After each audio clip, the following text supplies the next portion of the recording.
Salut à tous les breakers, c'est Ben, j'espère que vous allez bien, j'espère que vous êtes en forme. Bienvenue à tous dans cet épisode 2 de la progression Power Moves.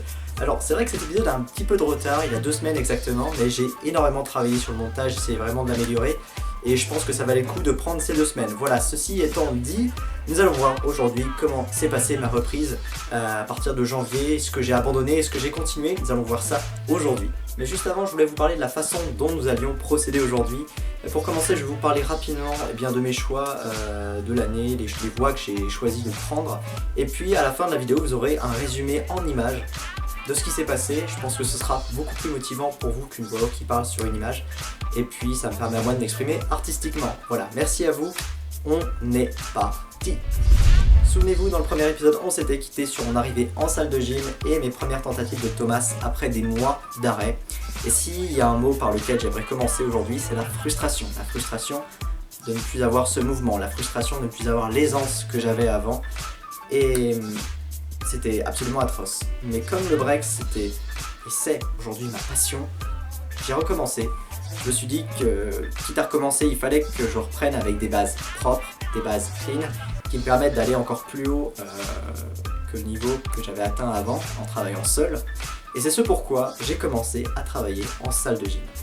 J'ai donc commencé mon mois de janvier 2016 en salle de gymnastique où des profs m'ont tout simplement appris les bases de ce sport.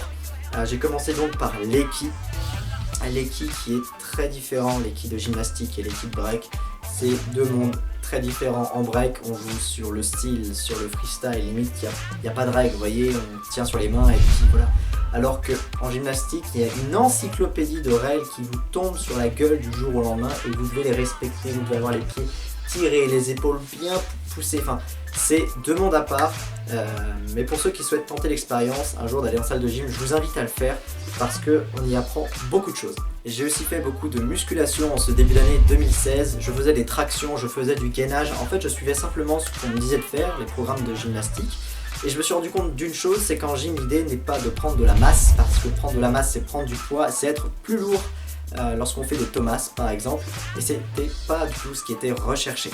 Au contraire, en gymnastique, on va axer votre progression sur votre capacité à endurer un effort, à endurer un Thomas. Combien de tours de Thomas êtes-vous capable de faire? Ça peut être un exemple pour illustrer ce qu'on nous demande en gymnastique. Et c'est à partir d'avril 2016 que j'ai commencé à me rendre compte du décalage qu'il y avait entre la gym et le break et que la gym ne me permettrait pas vraiment de progresser en break.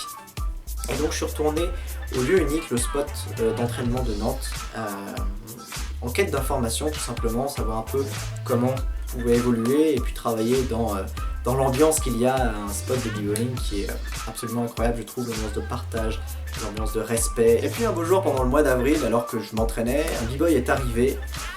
Moi je m'entraînais, bon j'étais dans mon coin, je travaillais mes mouvements.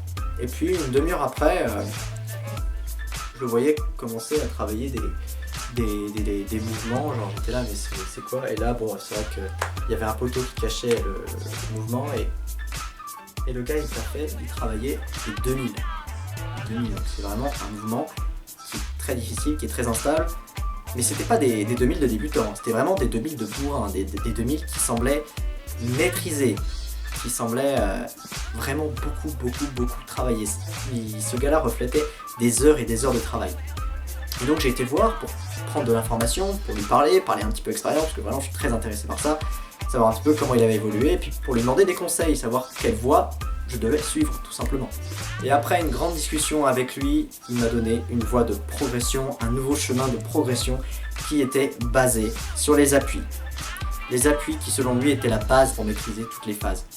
Alors moi je savais pas et je savais pas quoi faire, j'avais pas l'expérience, du coup j'ai suivi simplement ce qu'il me disait.